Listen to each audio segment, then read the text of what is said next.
তাহলে যারা এইচএসসি পরীক্ষার্থী আছো আগামীকালকে অর্থাৎ ৮/৭/২০২৬ তারিখে এইচএসসি পরীক্ষাটি স্থগিত করে নিয়ে বাংলাদেশ কারিগরি শিক্ষা বোর্ড তাদের ওয়েবসাইটে এই সবেমাত্র একটি নোটিশ প্রকাশ করেছে। আমরা যদি নোটিশের দিকে তাকাই সেক্ষেত্রে আমরা বিটিইবির ওয়েবসাইটে ঢুকলে আমরা এই নোটিশটি আমাদের চোখে পড়বে।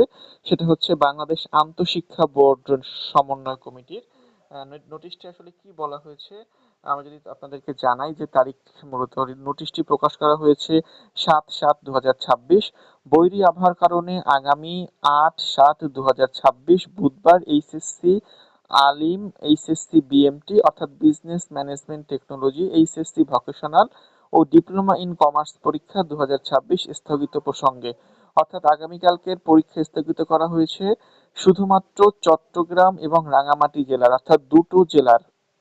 উপযুক্ত বিষয়ের প্রেক্ষিতে জানানো যাচ্ছে যে বন্যা পরিস্থিতি বিবেচনায় চট্টগ্রাম শিক্ষা বোর্ডের আওতাধীন চট্টগ্রাম ও রাঙ্গামাটি জেলায় আগামী ৮/৭/২০২৬ তারিখের পরীক্ষা মূলত যে পরীক্ষা স্থগিত করা হয়েছে অর্থাৎ HSC, SSC, HSC BMT, HSC vocational এবং ডিপ্লোমা ইন কমার্স যতগুলো পরীক্ষা ছিল আগামীকালকে অনুষ্ঠিত ইন্টারের সবগুলো পরীক্ষা স্থগিত করা হয়েছে। শুধুমাত্র চট্টগ্রাম এবং রাঙ্গামাটি জেলার শুধুমাত্র আবারও বলতেছি অন্য ৬২টা জেলার সমস্ত সেন্টারেই পরীক্ষা হবে। শুধুমাত্র দুটি জেলার অন্তর্ভুক্ত যে সেন্টারগুলো আছে এই সেন্টারে পরীক্ষা হবে না।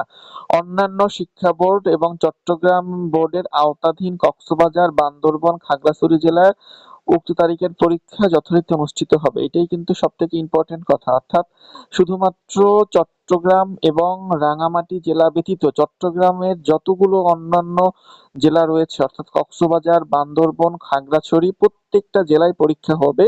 শুধুমাত্র দুটো জেলার যারা পরীক্ষার্থী তাদের পরীক্ষা হচ্ছে না।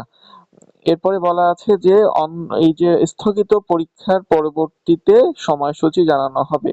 এ বিষয়ে প্রয়োজনীয় ব্যবস্থা গ্রহণের জন্য বিশেষভাবে অনুরোধ করা গেল। অর্থাৎ মাত্র দুটো জেলার শিক্ষার্থীদের পরীক্ষা স্থগিত করা হয়েছে, সারা বাংলাদেশের করা হয়নি। ৬২টা জেলায় পরীক্ষা অনুষ্ঠিত হবে। এ বিষয়ে প্রয়োজনীয় ব্যবস্থা গ্রহণের জন্য বিশেষভাবে অনুরোধ করা গেল। এটি মূলত প্রফেসর সৈয়দ আখতারুজ্জামান, সভাপতি ও আন্তঃশিক্ষা বোর্ড সমন্বয় কমিটি ও চেয়ারম্যান, মাধ্যমিক ও উচ্চ শিক্ষা বোর্ড, ঢাকা। আমরা আসলে বুঝতে পেরেছি তার মানে আগামীকালকে শুধুমাত্র যে বোর্ড দুটো জেলার পরীক্ষা সকল বোর্ডের দুটো জেলার পরীক্ষা স্থগিত করা হয়েছে। অন্যান্য যে পরীক্ষাগুলো বোর্ডের যে পরীক্ষাগুলো ছিল সেগুলো যথাসময়ে যথাভাবে অনুষ্ঠিত হবে। এ ব্যাপারে কোনো সন্দেহ নেই। তোমাদের সবাইকে ধন্যবাদ। আল্লাহ হাফেজ।